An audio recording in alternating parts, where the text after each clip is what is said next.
Lucas, ¿Qué haces, Pablo? ¿cómo andas? Bien, Bien. bien. Contento de estar acá, arrancando con esto. Es como si esto lo hubiésemos planeado tanto, como si ya lo hubiésemos hecho. Como si ya lo hubiésemos hecho, pero nada, contento. Contento de poder hacer esto. Contento de, después de 20 años, volver a arrancar con algo de este estilo. Así que nada, contento, esperando que salga lo mejor posible, lo más lindo y fundamentalmente que a la gente le guste. Coincido, sí, yo siento que es muy importante, a pesar de muchas cosas, por ahí después se va a ir entendiendo un poquito por qué.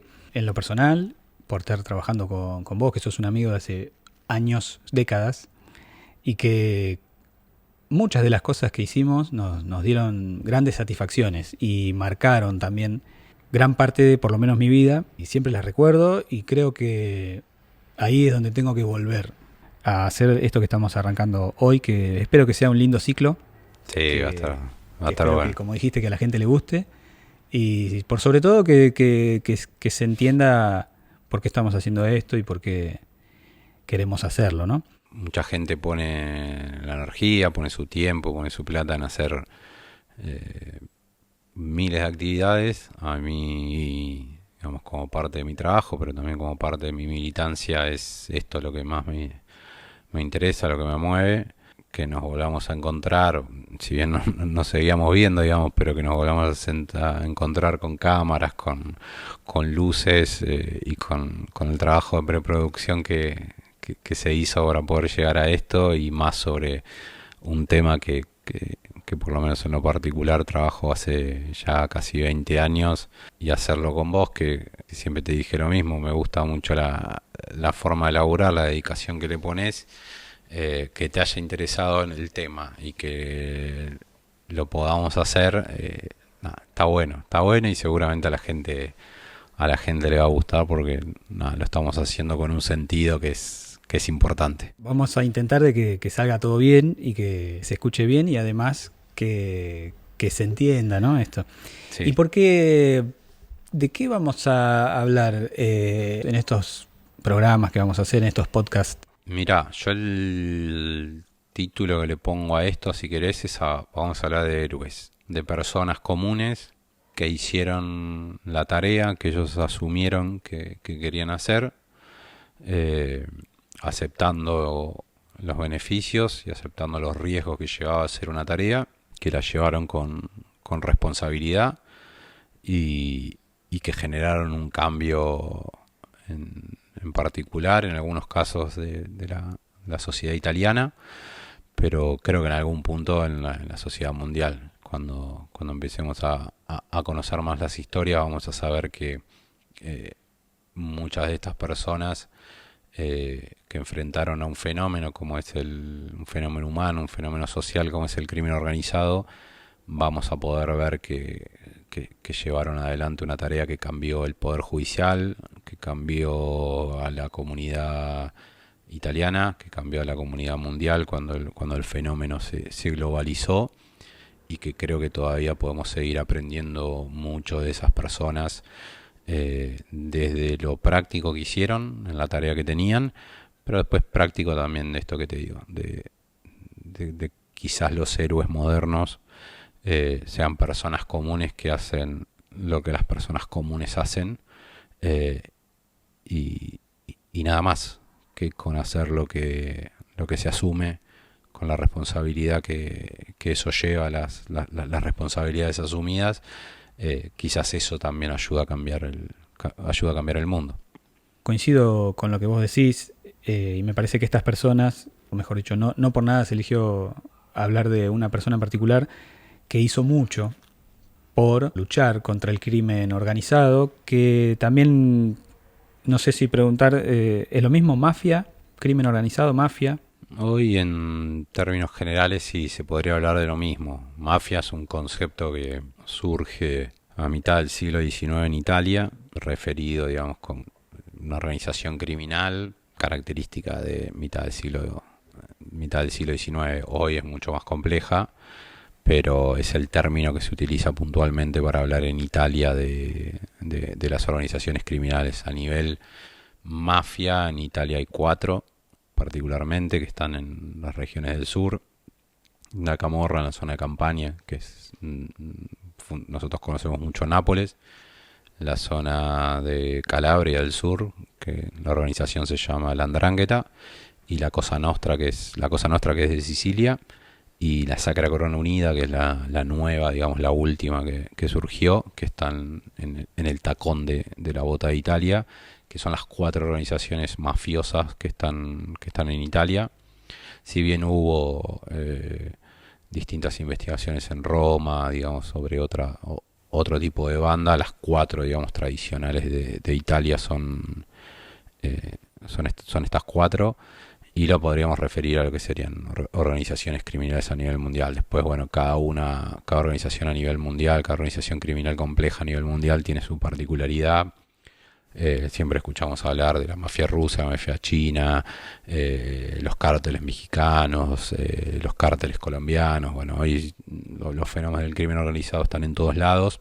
A veces se agranda la caracterización de mafia, donde todo es mafia, nada es mafia, pero a todos se trata de ponerle el mote de mafia a veces cuando no se sabe cómo caracterizarlo, pero hoy podríamos decir que mafia, crimen organizado son dos cuestiones que están bastante emparentadas. Mafia es de Italia, particularmente, digamos, surge el concepto en Italia, y tienen una particularidad que a veces algunas organizaciones más nuevas no tienen, como los ritos de iniciación que están ahí adentro para poder entrar en la organización. Tratan de darle un sentido social, que es un tipo de organización que reemplaza al Estado o que cubre las falencias que el Estado no cumple, y fundamentalmente el objetivo que tienen es buscar plata, es el enriquecimiento, es el poder para oprimir un montón de sectores, es sacar recursos del Estado. Las organizaciones mafiosas, las organizaciones criminales se nutren en los lugares más vulnerables del Estado, donde explotan esas debilidades, donde la gente tiene necesidades, y que bueno, muchas veces estas organizaciones lo que hacen es cubrir esa necesidad que el Estado no supo cubrir, a cambio de algo que es lamentablemente muy costoso, que es la vida común, digamos, la vida en sociedad, la vida en tranquilidad, el desarrollo de la persona en la comunidad. La mafia lo que hace es intervenir en el desarrollo de la persona en comunidad, y es una tradición que lamentablemente ya tiene muchos años, se fue complejizando con el paso del tiempo, pero que bueno, hoy en día casi que se puede emparentar el concepto. Tiene algunas particularidades que son en algunos casos hasta muy técnicas jurídicas que no viene al caso. Hoy mafia y crimen organizado para el público en general es común, lo que pasa es que no todo es crimen organizado. Entonces ahí hay un punto de diferencia interesante. Lucas, quiero saber que vos me cuentes qué pasó un 23 de mayo en Italia, me vas a decir dónde particularmente, hace más de 30 años. 23 de mayo de 1992, 17:57 aproximadamente, explotó una bomba, estaba colocada abajo de la autopista, en un ducto, digamos, donde corría agua. La autopista unía el aeropuerto de Palermo, en la isla de Sicilia, con la ciudad de Palermo, y con esa bomba se asesinaban a 3 miembros de las fuerzas de seguridad y a 2 magistrados, a Giovanni Falcone y a su esposa, que también era magistrada de Italia. Una bomba. Sí, una bomba. ¿Por qué había una bomba en esa autopista en ese momento? Una bomba colocada por la mafia siciliana, conocida como Cosa Nostra. Había sido colocada unos días antes. Los que ejecutaban la bomba, digamos, los que apretaban el botón, el detonador, estaban unos 100 metros, 150 metros sobre la colina. Palermo tiene mucha montaña. Era una fila de 3 autos, una caravana que había salido del aeropuerto. Falcone había llegado de Roma, iba a pasar el fin de semana en Sicilia, en su provincia natal. En el primer auto iban 3 custodias, en el segundo iba Falcone, Francesca, la esposa, y otro custodio más, y en el último auto iban otros 3 custodios. La bomba detona justo abajo del primer auto. El primer auto vuela unos 100, 150 metros a un campo que había al costado. El pavimento que se levanta hace un agujero enorme en la autopista. Ese pavimento, el auto de Falcone pega de frente contra el pavimento. Quedó un bloque, digamos, quedó un bloque levantado de cemento. Sí, quedó un bloque, fuerza, digamos, de la explosión. Sí, queda un bloque levantado de cemento, pega de frente. El auto que está atrás frena o frena a partir del choque con el auto de adelante. Francesca y Giovanni quedan atrapados en el auto. El custodio que estaba atrás queda un poco mal herido, pero bueno, sobrevive. A Francesca lo sacan los vecinos del barrio, digamos, de la zona, pues es una zona bastante despoblada. La logran sacar del lugar. Falcone queda apretado, él venía manejando, le había pedido a su custodia poder manejar, porque era algo que no acostumbraba a hacer en Roma. El tráfico es muy complicado, es muy distinto, y por medidas de seguridad él no manejaba. Él queda atrapado, lo logran sacar recién cuando llegan los bomberos. Los trasladan los dos a un hospital, a 2 hospitales. Y bueno, después producto de las heridas que tienen, unas horas después terminan muriendo los dos. Y bueno, Falcone y Francesca también, y los custodios también, básicamente terminan pasando a la inmortalidad de la historia política, social y judicial de Italia, y con el paso del tiempo, particularmente Falcone pasa a la historia mundial de la lucha contra el crimen organizado.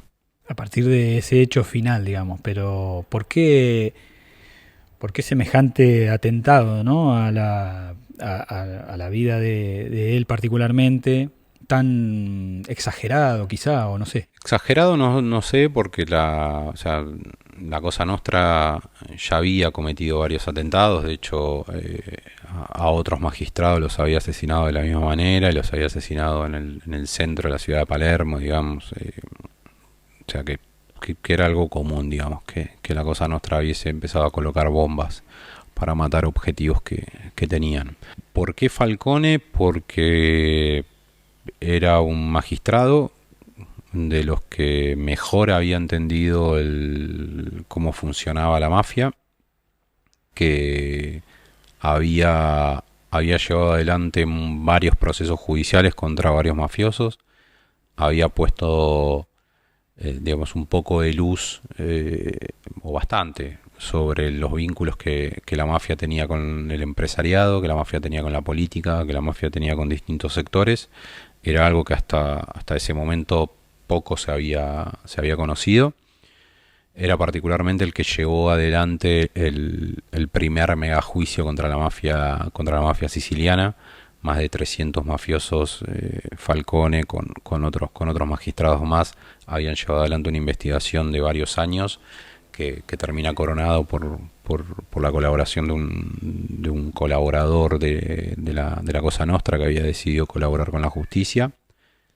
Había logrado confirmar Falcone que la mafia era una organización criminal, organizada, piramidal, donde varias personas eran jefes, donde varias personas eran lugartenientes, pero que todos seguían órdenes que se daban desde más arriba. Y había sido el que había, digamos, marcado el camino judicial de una manera muy concreta. A partir de ese momento, a partir de las investigaciones de Falcone y a partir del maxi proceso, que es como se llama ese juicio, que tiene lugar en Sicilia. Ese es el nombre que se le dio a ese juicio multitudinario, sí, donde se termina... Sí, si uno lo busca en Google, lo busca como el maxi proceso, y en ese momento fue un cambio de paradigma en la lucha contra el crimen organizado. O sea, por primera vez judicialmente se comprobaba que una organización mafiosa funcionaba de la manera que funciona y de hecho que a la actualidad sigue funcionando. Falcone genera un cambio de paradigma en la lucha contra el crimen organizado en Italia y después ese mismo modelo se replica en el resto del mundo. ¿Y por qué, o qué era tan distinto antes, o cómo se tomaba a las mafias o a estos crímenes? ¿Cómo era la situación un poco contextual de Italia particularmente y del mundo en general, de que esto no sucediera? O sea, intereses, un poco de todo, voluntad del Estado, de los estados, de las naciones. En particular en Italia vos tenés que las mafias surgen a mitad del siglo XIX, cuando básicamente el feudalismo, que era el sistema hasta ese momento era lo que había regido.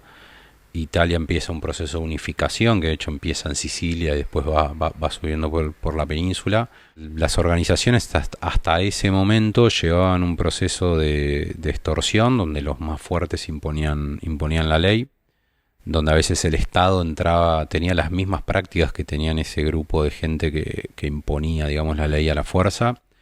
Y la mafia se empieza a conformar o empieza a tratar, calculo yo que hasta de convencerse de que eran un Estado por fuera del Estado y que daba los beneficios que ese Estado que se quería imponer, si se quiere, desde el norte, desde más arriba, no se lograba imponer. Hasta ese momento las organizaciones mafiosas se dedicaban fundamentalmente a ser la mano de obra violenta de los terratenientes, de la gente poderosa, de extorsionar, vivían de la extorsión. En algunos casos, bastante menos, digamos, en Sicilia comparado con otra región, se dedicaban al secuestro extorsivo, aunque en Sicilia hubo varios casos de secuestros extorsivos. Después se dedicaban mucho al contrabando de cítricos. Sicilia es una zona de naranja, de limones, también, bueno, obviamente mucho olivo, de aceitunas. Se dedicaban al contrabando, se dedicaban al control de los territorios, a colocar gente para trabajar y quedarse con una parte de todo eso.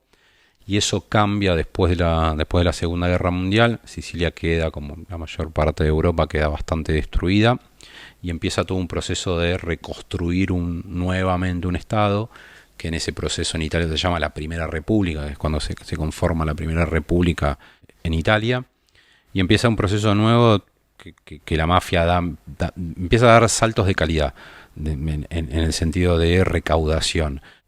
Ese proceso de esos fondos, parte de los políticos los empiezan a canalizar por las organizaciones mafiosas. La mafia empieza a colocar gente cercana a ellos como empleados, se empieza a quedar con parte de ese dinero de los sueldos.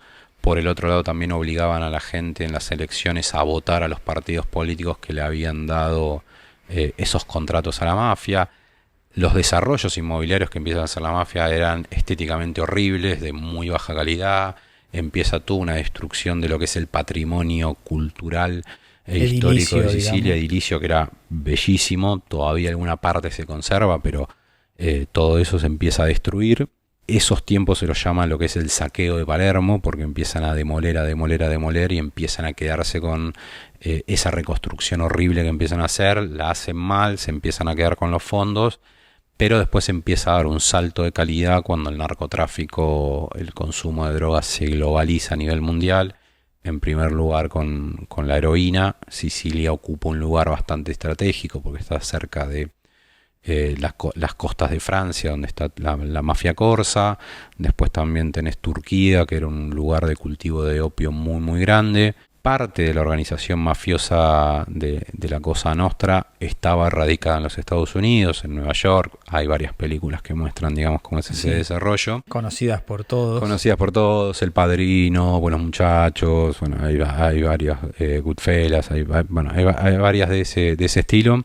Y ellos empiezan a contrabandear o a traficar heroína hacia los Estados Unidos. Porque también en ese momento había una, entre comillas, necesidad de consumo. Sí, empezaba a acrecentarse mucho sobre todo en Estados Unidos. Digo. Sobre todo en Estados Unidos, porque empezaban a retornar mucho, ya más en los años 70, empezaban a volver los combatientes del ejército norteamericano en Vietnam, que se habían enganchado a la heroína. Vietnam también era un polo de mucho cultivo de opio, empiezan a consumir opio. Cuando vuelven, quieren volver a consumir y ellos empiezan a aprovechar toda esta cuestión. Entonces ahí se empieza a dar un salto de calidad. Las peleas que empiezan entre la mafia se vuelven cada vez más violentas, pero también ahí se abre una oportunidad para lo que es Falcone y para lo que es el equipo que Falcone formó parte, que es el pool antimafia, que es que empiezan a investigar el retorno de lo que generaba ese tráfico de heroína. Ellos lo que se dan cuenta ahora, a nosotros nos parecerá bastante común, pero en ese momento normal. Todavía, claro, en ese momento no estaba demasiado desarrollado. Era, ok, si de acá sale heroína hacia los Estados Unidos, bueno, tiene que volver en forma de dinero. Hay que rastrear cómo ese dinero vuelve, y ahí es que se empieza en cierta medida a desarrollar lo que después popularmente se conoció como el método Falcone o follow the money, seguir el dinero. Seguir ese camino permitiría que se puedan ver este tipo de asociaciones, o sea, también imagino a partir de los bancos o de las empresas. Claro. Porque bueno, todo eso es una logística todo implica dinero, y él vio algo ahí o descubrió, digamos, que entrando. Sí, es uno de los primeros que empieza a darse cuenta de que el dinero dejaba huella. O sea, los crímenes, si no había testigos o no, si los pescaba infragante, era muy difícil. Además, los testigos se podían dar vuelta por la intimidación que hacía la mafia. Entonces él decía, ok, pero el dinero pasa por la mano de todos los mafiosos y el dinero deja rastros. ¿Cómo llega ese dinero de Estados Unidos hacia Italia? Bueno, él empezó a solicitarle informes sobre personas que estaban sospechosas o que ya habían sido condenadas, pero que no tenían condenas fuertes. Empezó a hacer un rastreo de todos los movimientos bancarios, desde Italia o desde algunos lugares paraísos fiscales como Suiza, a algunos más de los que hay en Europa, y cómo llegaban a Sicilia.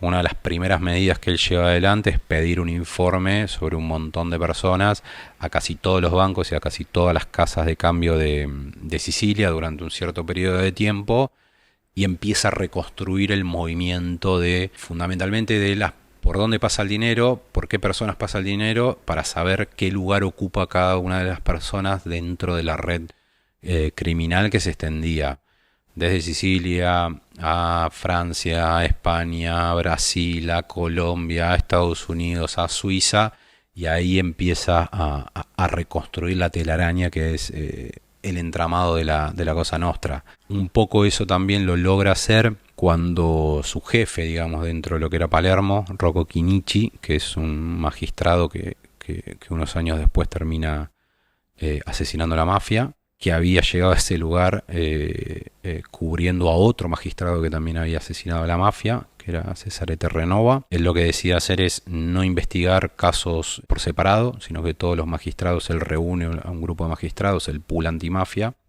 los reúne y los hace trabajar en conjunto. Tenían que tener reuniones semanales, tenían que compartir información para tratar de tener un panorama real de lo que ellos creían que era una organización centralizada, con roles, con tareas, con jerarquías. Ese panorama les permite tener una magnitud de lo que es el delito económico, y el que primero toma la iniciativa y el que avanza de manera sorprendente, digamos, con lo que es el diario del lunes a la fecha de hoy es Giovanni Falcone. Claro, de alguna manera como organizar esto que estaba desorganizado, desde la información, desde cruzar datos o contactarse tratar de encontrar informantes o cosas, van organizando la manera de combatir este crimen que ya estaba organizado, por eso se le llama así. O sea, había una desorganización, se puede decir, y del lado de la justicia, y por eso es que había como un camino bastante llano para que se cometan tantos crímenes y cosas así. La clave me parece que es esa, o sea, organizan equipos de justicia para investigar el crimen organizado. O sea, era imposible que cada juez investigara lo que quisiera cuando no lo que quisiera, pero que cada juez investigara individualmente a distintas personas cuando esas personas en realidad formaban parte de una misma organización, que las decisiones se tomaban en conjunto, que definían las estrategias a llevar adelante, que definían en conjunto los asesinatos que se iban a cometer. Entonces un poco cambia ese paradigma de investigar de manera organizada en equipo para profundizar las ventajas que tenía el sistema judicial para enfrentar un crimen organizado que cada vez además se volvía cada vez más complejo. Vos antes mencionaste que bueno, gran parte de estos hitos jurídicos, judiciales, ¿no? Por parte de Giovanni Falcone, incluyen claramente a lo que se le llamó el maxi proceso. Sí, el maxi proceso fue una investigación en base a un trabajo del pool antimafia, que una gran parte la llevó Falcone, también la llevó junto con Paolo Borsellino, que había sido vecino del barrio, digamos, que también llegó a magistrado, que se convirtió. O sea, habían sido vecinos, Giovanni. Habían sido vecinos, habían compartido algunas actividades cuando eran chicos, cuando eran adolescentes. Después los dos estudian carrera de Derecho y se vuelven a encontrar los dos en Palermo. Tienen una amistad increíble. Los dos trabajan en conjunto las investigaciones dentro de lo que sea el pool. Ellos habían llevado adelante toda la parte de investigación patrimonial, habían desarticulado ya varias familias de la organización mafiosa, digamos, de lo que era la Cosa Nostra. Se organizan familias, y muchas de esas también por barrios. Bueno, habían logrado desarticular varias, seguían operativas, pero bueno, seguían recaudando información. Falcone ya popularmente, te diría, era muy reconocido en su lucha contra la mafia. Y empiezan a tener algunos hitos que entiendo que algunos alegarán, calculo que un poquito de suerte, pero la suerte, digamos, la suerte no llega sola, digamos. No. Hay que preparar un poquito el camino. No, había que preparar un poco el camino, digamos, para encontrar el logro que se buscaba. 1984 hay un arrepentido colaborador, se lo conoce fundamentalmente, pero un colaborador, digamos, que era un mafioso, un miembro importante de la Cosa Nostra, de un grupo que fue básicamente liquidado por otro sector de la Cosa Nostra, el sector de los corleoneses, de la ciudad de Corleone, digamos, también resuena. Sí, lo que cuenta todo El Padrino. A mediados de los años 70 empiezan ese era el sector, si se quiere, de la mafia pobre. Empiezan una cacería de líderes de la mafia tradicional de la ciudad de Palermo. De hecho, ordenan el asesinato de los mafiosos hasta su 10ª descendencia. Había que matar a todos los familiares que había de ellos. Una de los mafiosos que mayor víctima sufrió fue Tommaso Buscetta. Fue uno de los 5 personas más importantes durante mucho tiempo de la Cosa Nostra. Le matan a los hijos, le matan al cuñado, le matan creo que como 10 o 11 familiares. Buscetta se escapa, lo detienen en Brasil. Y bueno, cuando lo detienen en Brasil se intenta suicidar, no logra suicidarse, y cuando lo extraditan a Italia decide hablar pide hablar con Falcone y le cuenta todo. Eso que le cuenta es básicamente una caja Pandora, o encontrar, digamos, en la parte de lo que sería la antimafia, es encontrar el tesoro o el mapa para llegar al tesoro. Sí.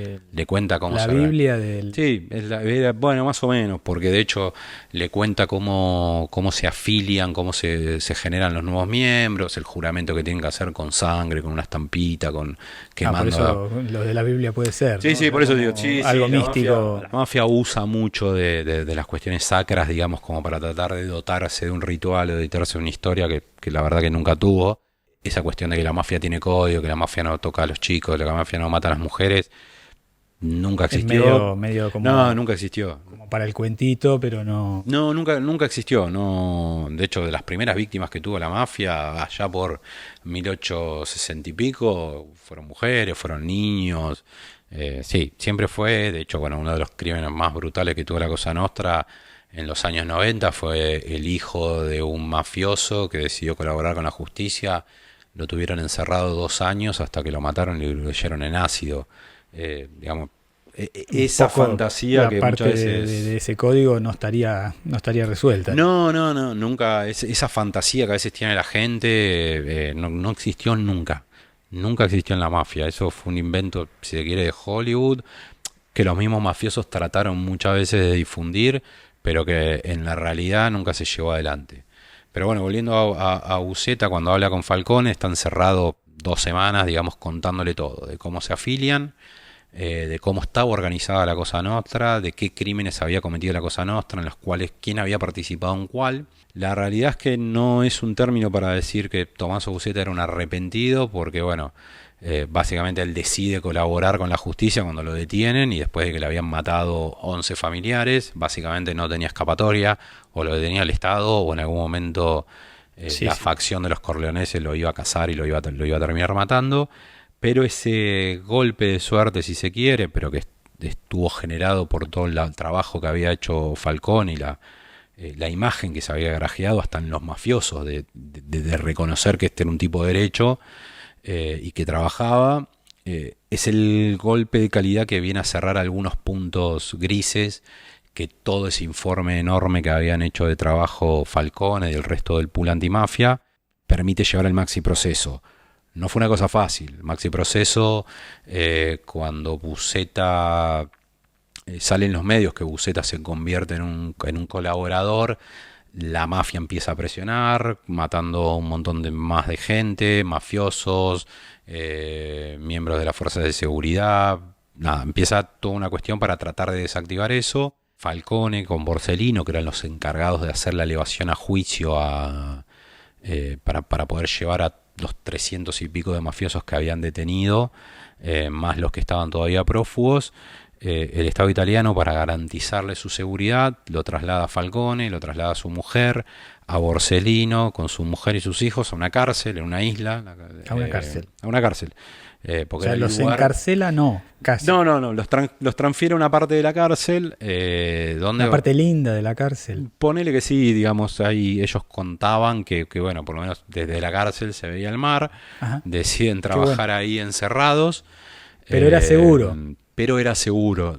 Tuvo la particularidad de que bueno, el Estado italiano, o un sector importante del Estado italiano, no estaba muy de acuerdo con lo que estaban haciendo estos fiscales, y estos y otros fiscales más, que bueno, se pasan ahí también como unas 2 semanas escribiendo 1600 y pico de páginas, que es la elevación a juicio con todas las pruebas. La cosa es que, bueno, obviamente cuando que se van con la familia, los funcionarios de la cárcel le cobran la cuenta. ¿Qué cuenta? ¿Cómo le cobran la cuenta? Fue como un hotel. O sea, se lo tomaron como un hotel, y le hicieron pagar la cuenta. La cuenta de la estadía, decís vos. Cuenta de la estadía le hicieron pagar la comida, le hicieron pagar digamos, la cama que ocuparon mientras se dedicaban a trabajar, a investigar a la mafia o a preparar las pruebas, digamos, para poder llegar a juicio. Pero bueno, después cuando llega el juicio, es digamos un hito en la historia de la lucha contra la mafia, porque la sentencia les da entre todos juntos 2000 y pico de años a los mafiosos, a los que estaban... O sea, la sumatoria de todas las condenas daban 2000 y pico de años. Hubo varias absoluciones, pero por ejemplo en ese primer juicio los capos de la Cosa Nostra, que la mayoría estaban prófugos, reciben todos cadena perpetua, pero bueno, estaban prófugos, digamos, desde hacía varios años.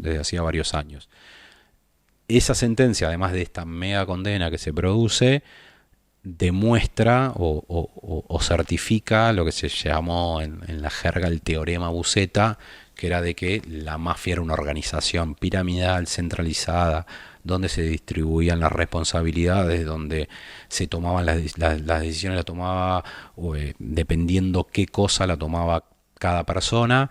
Entonces, bueno, eso ya marca un hito, y ese trabajo en gran parte, o en la mayoría de ellos, se debe al trabajo de Falcone, de Borsellino, de Giuseppe Ayala, de Antonino Caponetto, que había sido un magistrado que venía del norte de Italia, que cuando matan a Rocco Chinichi, el fundador de ese grupo de investigadores, él pide ir a Palermo para ponerse al frente del equipo, y bueno, pasa varios años viviendo lejos de su familia, una persona grande, jubilada, casi cerca de jubilarse, digamos, y lo pasa viviendo en un cuartel de policía.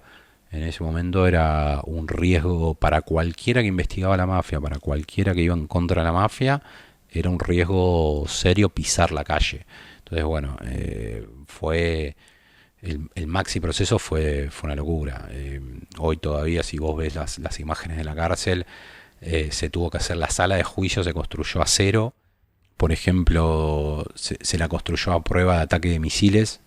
se tuvo que construir varias celdas donde estaban todos ahí adentro.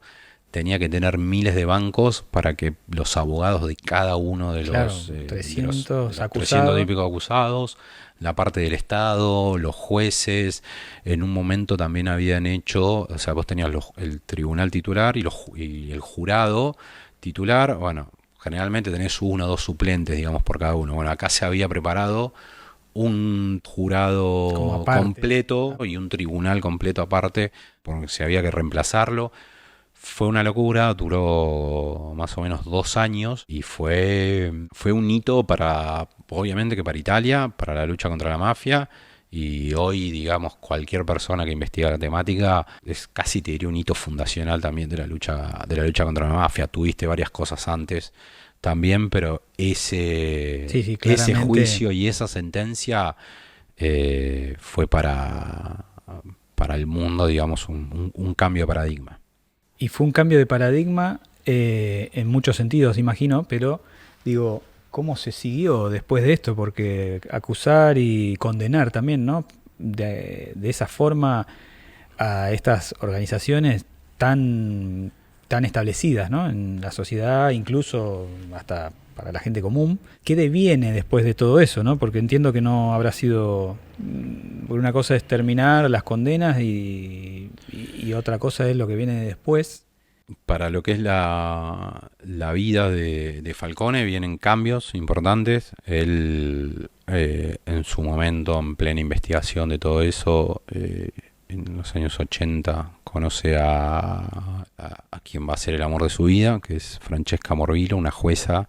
Fue uno de los mejores promedios de la Facultad de Derecho. Decían que era brillante, que además tenía una preocupación especial por los jóvenes en particular. Hija de un juez, hermana de un juez también. Acompañó a Giovanni también en lo que pudo, creo yo que la acompañó a ella, digamos, para su desarrollo profesional y personal también.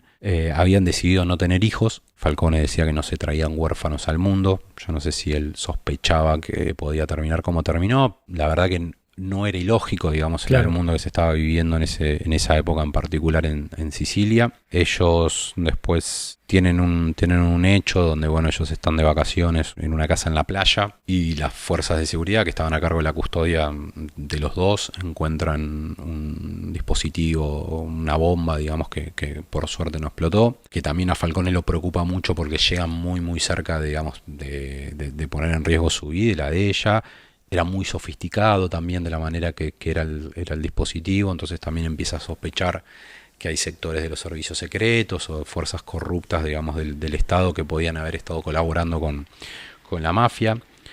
Eso empieza a generar crisis en la pareja, porque, bueno, lo cuenta el hermano de Francesca en entrevistas y en un libro también, donde Giovanni le pide a Francesca separarse, que él no podía trabajar. Tratando de resguardarla. Estaba preocupado porque le pasara algo y que además si él vivía preocupado por cuidarla a ella, no podía hacer bien su trabajo. Eso iba generando muchas peleas, por lo que cuentan, digamos, los relatos. De hecho, Giovanni se quedaba en esa casa y le pedía a sus custodias que la llevaran hasta Palermo, a la casa, digamos, del matrimonio, a Francesca, porque era un lugar donde podía estar más resguardada. Bueno, genera muchas crisis de ese estilo en lo personal, pero también se abre en lo personal, profesional sobre Falcone una época de ataques permanentes, desde la política, desde algunos sectores del periodismo, desde otros sectores judiciales, porque bueno, era el juez que había demostrado un sistema que muchos no se animaban o no querían o no podían demostrarlo. Eso lo ponía, digamos, en la palestra todo el tiempo. Pateó un hormiguero grande, obviamente que uno se empiezan a dar algunos cambios a partir de eso, porque bueno, cuando termina esa primera investigación, Antonino Caponetto, que era el que había llegado del norte para dar una mano al pool antimafia después de que mataban a Rocco Chinichi, se vuelve al norte de Italia. Entonces bueno, quedaba ese lugar vacante, todo el mundo, digamos, bien intencionado, y con cierta lógica pensaba, bueno, que ese lugar lo iba a ocupar Falcone, por todo lo que había avanzado en la lucha contra la mafia. La realidad es que ahí se habla de ciertas traiciones de algunos colegas. Terminan poniendo a un juez de apellido Meli que estaba muy pronto a jubilarse y que nunca había investigado contra la mafia. Después Falcone también se postula.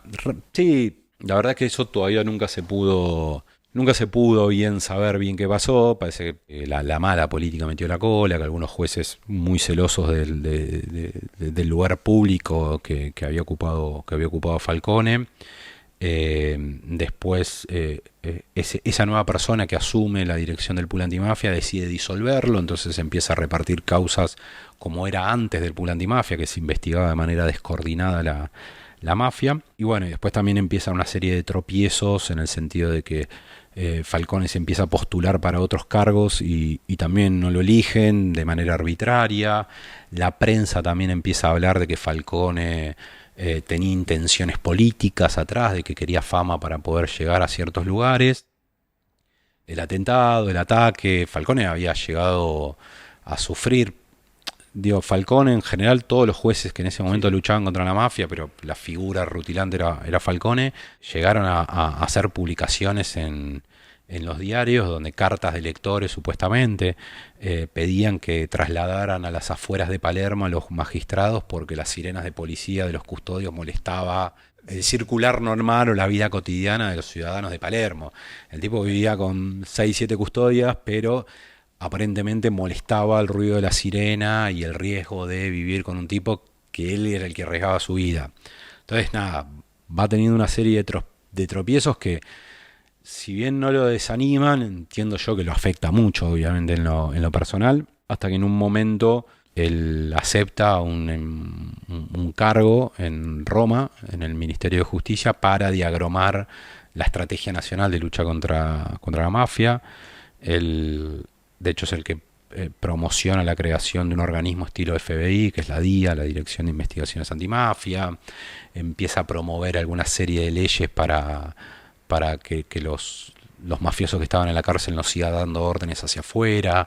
Muchas de las cosas que hoy estamos escuchando, digamos, de lucha contra la mafia, fueron diseñadas con Falcone, fueron diseñados, entiendo yo, de una manera totalmente eficiente, a diferencia de lo que está pasando ahora, pero además lo piensa en un sentido de instituciones que trasciendan las figuras, digamos, que tengan la iniciativa, que sean parte del Estado, digamos, de una coordinación de fortalecer al Estado y no fortalecer una medida en particular. Empieza a diagramar una estrategia.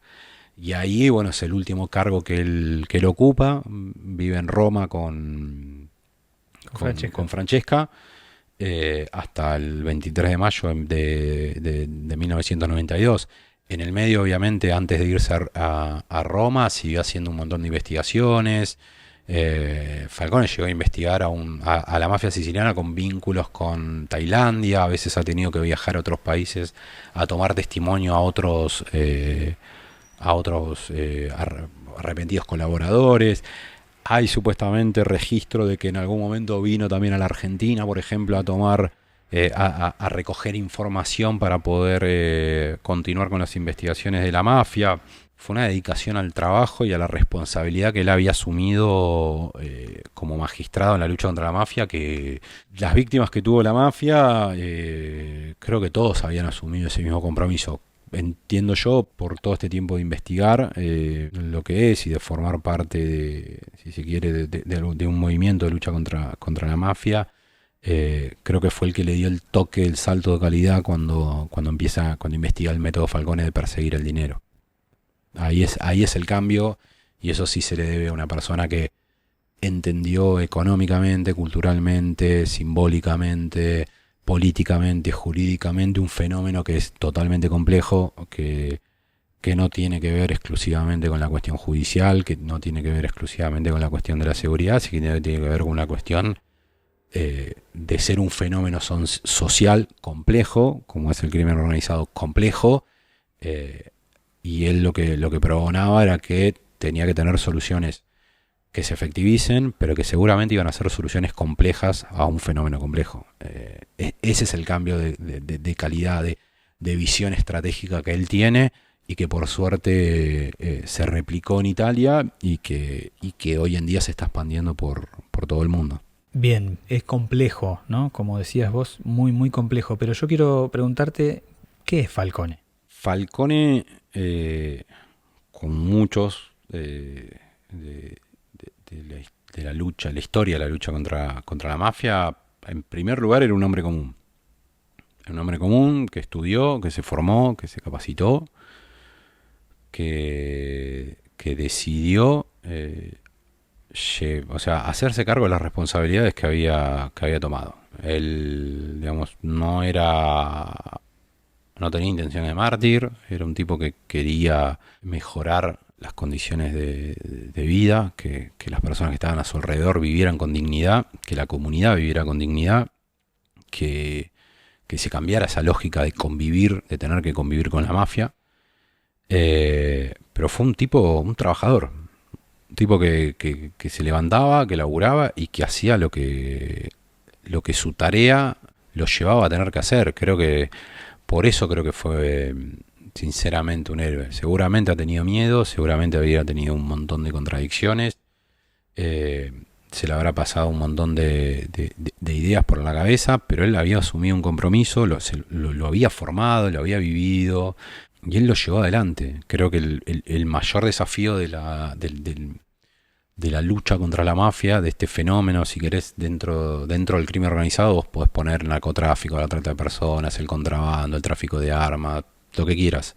Para poder enfrentarlo, cada persona tiene que hacer lo que le toca hacer por el lugar en el que está.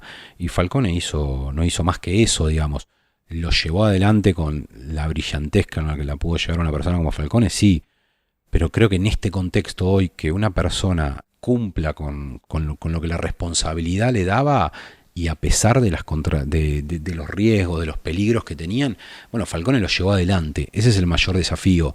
Y además está la parte judicial que creo que dentro de lo que es el sistema de investigación, del cambio de paradigma judicial, es el que da el gran salto. Pero creo que son las dos caras de una misma moneda. Él llevó todo eso, pero lo pudo llevar adelante porque era un tipo que predicaba con el ejemplo. Fue un héroe. ¿Por qué? ¿Cuál es la diferencia entre por qué un héroe o un superhéroe? Porque para el común de la gente un héroe es uno que tiene capa. Yo, si querés, te puedo decir que el que me pudo haber influenciado, hay una entrevista que es como muy viral, que cualquiera la puede buscar en los reels de Instagram o en TikTok, donde está Chespirito, el que hacía el Chavo, Chapulín Colorado, que él decía, le preguntaba, le hacían en una entrevista y le preguntaban, bueno, ¿qué es un héroe? Y le decían Superman, que Superman no era un héroe, Batman. ¿Por qué? Porque no tenían miedo, que un héroe era el Chapulín Colorado, que un personaje, pero humano. El humano tiene miedo, el humano se equivoca, el humano fracasa, pero el humano tiene que seguir adelante. El superhéroe Clark Kent, ¿y qué es que no te pasa nada? No te va a pasar nada salvo que aparezca la kriptonita. Claro, salvo que aparezca la kriptonita. Acá tenés un montón de cosas.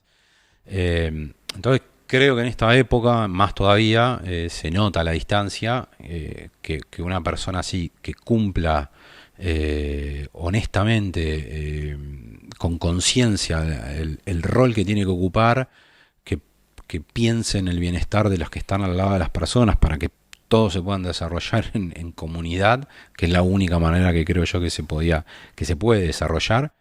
Creo que eso es lo que marcó Falcone. Eso es lo que creo que lo hace un héroe. Si cada uno hiciéramos lo correcto, como que por ahí creo que sería mejor. Dentro de la pequeñez de cada uno. De cada uno. Es esto que a veces se dice el granito de arena o... Eso, de cada uno, de ser un buen vecino. Esto que yo te decía, de que haya un vecino que se queje de que tenés custodia, de que tenía custodia, de que las sirenas los molestaban a la hora de la siesta o a la noche. Vos decís, si no se comprende bien desde ese lugar, ¿no? Entiendo yo que no se comprende la dimensión. Claro, de tratar, viste, de esto, de ese tipo de personas que asumen esas responsabilidades, que obviamente tienen una diferencia porque son funcionarios, porque bueno, decidieron ocupar ese lugar. Si encima esa persona lo cumple con honor, el lugar que tiene, bueno, de tratar de replicarlo desde la manera chiquita de decir cómo se acompañan esos procesos. Pero definitivamente esta gente Es inspiradora, ¿no? Sí, sí, ese es el punto, me parece que también por qué decidimos empezar a hacer esto, porque obviamente vamos con una persona que para nosotros trascendió y trasciende, y eso es obviamente ampliamente reconocido, pero creo que en los fenómenos así de crimen organizado, ¿por qué hago hincapié en la figura de los héroes? El trabajo que se hace en los clubes de barrio, en los comedores, en los centros culturales como en el que estamos grabando, el tipo que se va a laburar y que tiene un gesto con la persona que está al lado, son los elementos que son la base que el crimen organizado trata de destruir. Son los que necesita cimentarse. Entonces, reforzar eso y reforzarlo a través del recuerdo, si se quiere, o el homenaje de personas así, me parece que es el punto importante de cambio. Me parece que esas historias son para contarse, son para conmoverse, si alguien se puede conmover. Y no tanto el narco, no hagamos tantas historias de narco, por favor, hagamos más la historia del juez. Es una cosa que a mí me sorprende, porque yo no lo es entiendo que de nos ponemos la gorra, ¿no? Pero tampoco claro, tanto. Porque a mí es una cosa que a mí me sorprende, porque muchas veces me dicen, che, bueno, pero la historia, Falcone termina muerto. Sí, la historia de las que se consumen en las plataformas también, digo, terminaron todos muertos, y terminaron muertos mucho más joven. Y sinceramente no tienen ningún mérito para contar esa persona que terminaron muerta, que eran los grandes narcotraficantes de cualquier lado o el mafioso de tal lado. Me parece que estas historias son las que pueden... o las que habría que empezar a contar. Las que habría que empezar o más masivamente por ahí, porque se cuentan a veces. Se cuentan, hay películas, pero creo que esto es lo que te digo, hay un montón de héroes dando vuelta. Nosotros elegimos algunos en particular para poder hacer este ciclo. Pero me parece que eso, hay que empezar a bajar a tierra los superpoderes que andan dando vuelta, que la verdad que, ya te digo, el que sale adelante, el que le tira una mano, el que se queda atrás, el que pone su granito de arena para que el club de barrio mejore, para que el centro cultural, para la sociedad de fomento,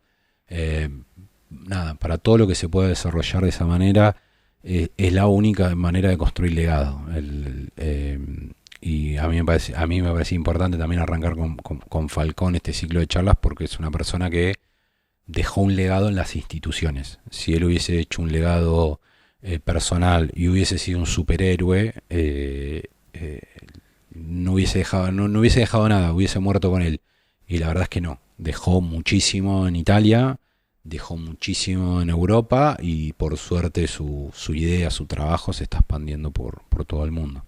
Bueno, la verdad, maravillado con tus conocimientos. No quería dejar de destacarlo, como si lo hubiésemos hablado y yo decía, no puedo no decirle a Lucas todo el orgullo, porque aparte sos mi amigo, entonces me agrada un montón. Y bueno, vamos terminando esta charla que... Dale. Viste que las cosas cuando se hacen muy largas, después la gente va a decir, no terminaba más. No terminaba más. Pero bueno, agradecerte en principio. Quiero agradecerle también a Ale Ayoroa, que nos prestó este hermoso y emblemático lugar de nuestro lugar, de Hurlingham. Nuestro paísito, que es Hurlingham. Hurlingham, la perla del oeste. Exacto. Centro Cultural El Balcón. Así que bueno, agradecerte a vos particularmente. Esto también conlleva agradecer a la gente que nos apoya, que desde la familia, que nos bancan, y allegados, conocidos, como ni hablar el lugar este que es El Balcón. Nada más que agradecimiento para vos, y esto no estamos viendo. No termina acá. Hay más historias de este estilo para contar. Un abrazo.